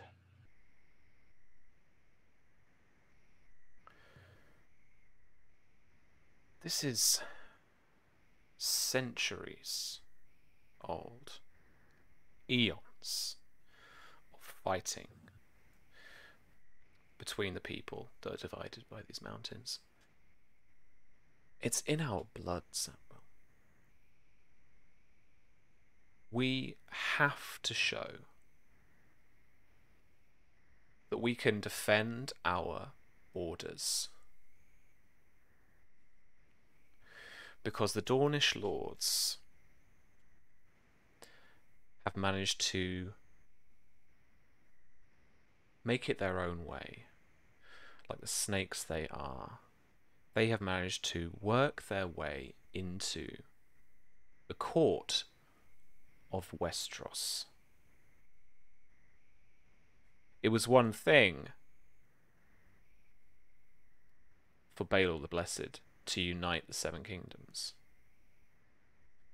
in so much as his actions, his pilgrimage, laid the way for His Grace, Daeron II, to actually unite the kingdoms.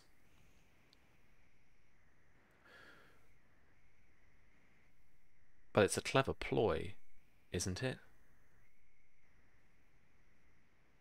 That the Dornish prince now speaks for the Iron Throne himself and wields its power. Was this not perhaps the prince of King Baelor's reign? His plan all along.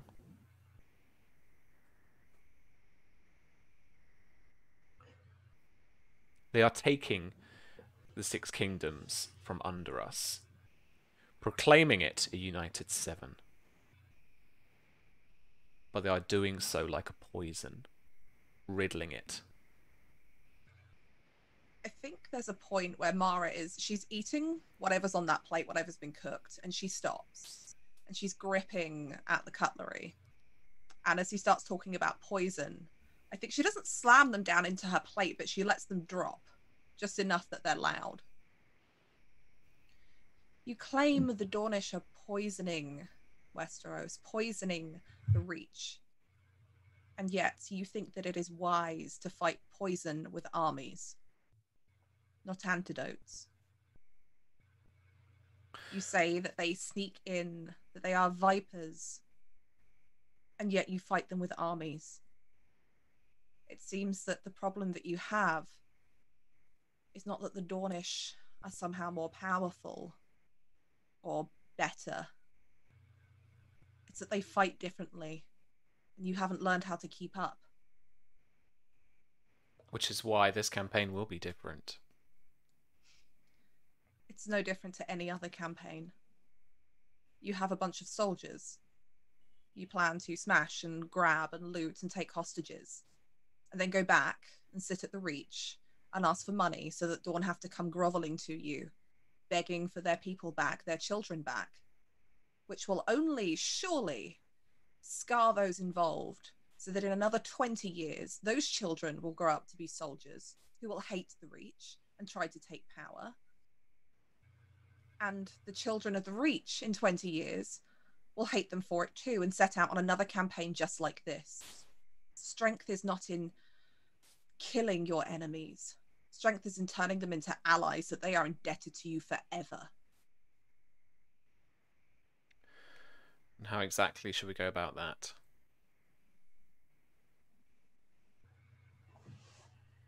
Try looking for ways to make peace instead of war.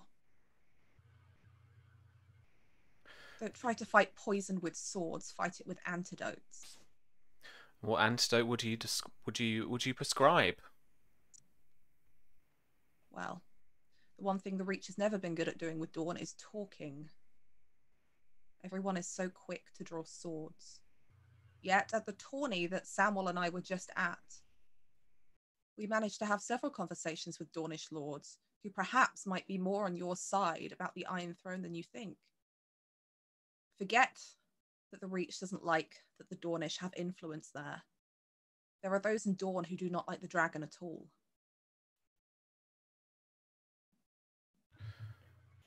Perhaps we have some common enemy then, and it's Lord John that just kind of jumps in at that point and says the T word, treason. That what we're discussing now is treason. Samuel's had a hard look in his eyes during this back and forth, and he's gripping, like his fingernails are like pressing into his palms, and then he releases them, he relaxes them a little bit, and he sets them on top of the table, and he shakes his head and he says,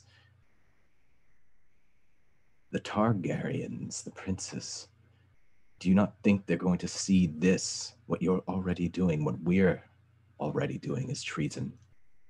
There is an unholy alliance growing. The Targaryens haven't been poisoned or bewitched by the Martells. They've welcomed them into their court. They want them there. And now you speak of centuries-old conflict that's in our blood. This happened," and he gestures to Mara beside him, to her face, "days ago.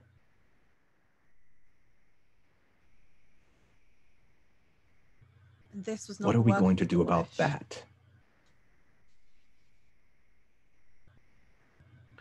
And your father looks over to Lord John at that point.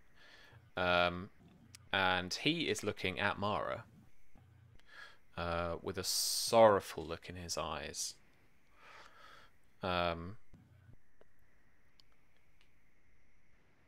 But eventually, after a silence again, the aging men excuse themselves as it gets quite late, and that they'll be open to more discussions tomorrow. We are just going to wrap it up early this week because of the whole time difference shenanigans. Some people have got to get off. So we will absolutely start up again next week with this kind of stuff. As soon as I can get all of my really horrible political thoughts for these two down on paper, so I can figure out what kind of awful arguments they want to make. Because I'm surprised how terrible and easy it is to spin stuff like that if you've got this kind of fictional battle going on and your kind of political spin on stuff, particularly when it comes about talking about different people in different parts of a kingdom and oh, I don't like these people. Oh, but what about that? Oh, they're okay, but then these other people, and you're just kind of making excuses for what you want to do. We'll see how long Sir Glendon tries to make excuses before he actually sees some sense, hopefully. But I want to put that into a proper intrigue first, is my plan. So thank you, friends, for joining me this week. We will be back next week as per usual.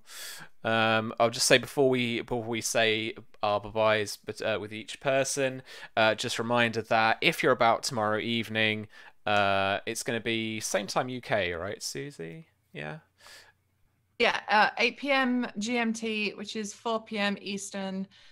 Clocks do change in NA on the 1st, so this is the last time we're going to have to deal with this nonsense. Yeah.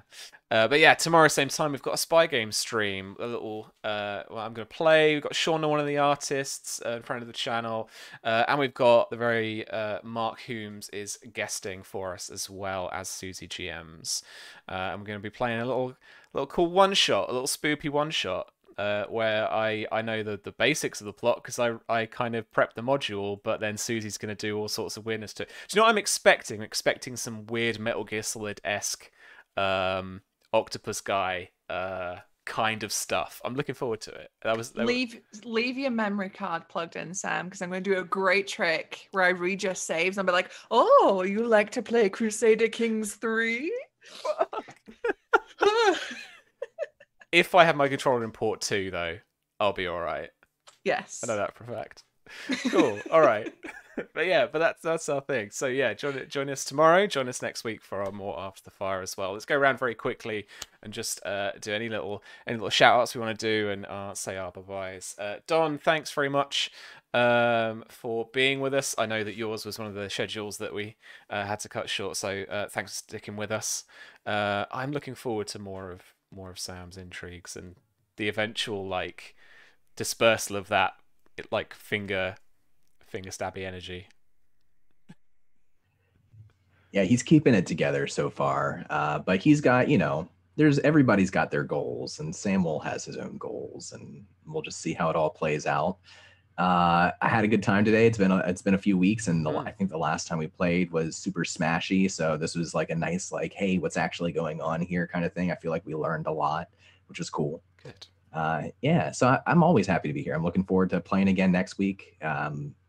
If you want to follow me, you can do that on Twitter at Donathan Fry. I'm running a ton of games right now. I stream a bunch. I post it all there. But if you're watching this, you probably already know that. So that's all. Happy Halloween, friends. Oh, thanks, friend. And V, Mara holding it together as well. She's really trying. She does not like Lord John. She has she's got some reasonable dislike towards him for the way that he has been sometimes, but she's built up this hatred of him. There's a little kind of even I think it's unreasonable, but I can't help it. He walks into a room and I'm just like, So this is really difficult for her because she does not like this man at all. This is all his fault for raising Alistair to be a shitty human being. That's how she sees it. But yeah, people know what I do. I'm not streaming at the moment because I've been organizing something with some of the wonderful folks here, which I hope you're not going to mind me plugging. It will be out on social media soon, but we are doing a charity stream, not this Friday, because that's when awesome spy gameness is happening. But next Friday, it's next Friday, isn't it, Susie? I can do dates. Where there's going to be a bunch of awesome games on this channel here, helping to raise money for the Roleplay Haven, which is Sam and I's local RPG club, who give a whole bunch of money to charity and help set up communities and gaming clubs. And it's all to help us be able to open our doors again next year once the Rona stops ending the world. And so Sam's going to be running Spy Game. I'm going to be running some D&D, and Don is going to be running some Bluebeard's Bride, which I'm really excited to play because I may have volunteered myself. I made an executive decision. As your warrant too. Yes. So, yeah, that was nice. So you should keep your eyes out for the info on that. But it will be next Friday. Did we have a time, Susie? We did in the DM. Let me find it really quick. Play me out, Johnny. 5 p.m. UK time. Okay. There we go. That's when that's starting. So come along, help us raise some money for an awesome organization that also gives money to charity and does all the role-playing stuff, and see a bunch of us play some good games. Yeah, please do come by. It's well worth it. It was a really great club. I've been part of the committee of it a few years ago, and it's a local one. To the UK, there's quite a few branches in London, and then a couple. Two in Wales. Two in Wales as well. But it's all proper on tables, face-to-face gaming, and obviously we can't. So it's the Roleplay Haven is how I got into playing games, and then that's how I ended up, working with Sam making them. So yeah, it gets a lot of people, playing, and Places. loads of money raised for charity too. So £17,000, I think, in 10 years, just from table fees and like membership stuff. So yeah, please come help us out so we can stay open next year and keep playing awesome games and helping people. Yeah, absolutely. Cool. And Tom, learning all the stuff. Hopefully, yeah, hopefully I've learned quite a bit tonight, and hopefully push a few people in the direction that Enzo wants them to go, and see what happens. We shall see. There's a few things going through his mind, seeing what he can come up with. Hey, who knows? You might end up in Highgarden for a bit. That'd be interesting. I think that'd be great fun. That would, because I know we've had a few in Highgarden as well. I know Simon was in there for quite a few, for quite a lot of the time in the previous season. So that might be interesting. But we'll see how that goes. If Martsu will let me go.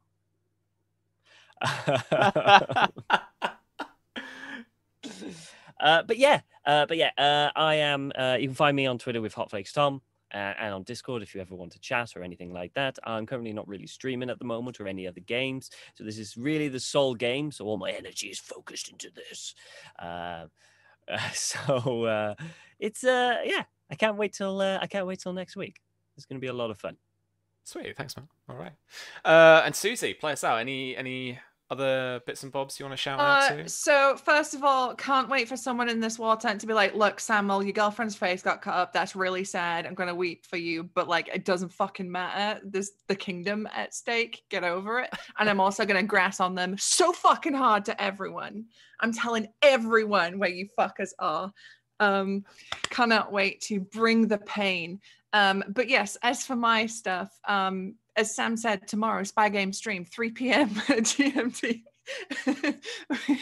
which is 4 p.m. 8 p.m. GMT, 4 p.m. Eastern.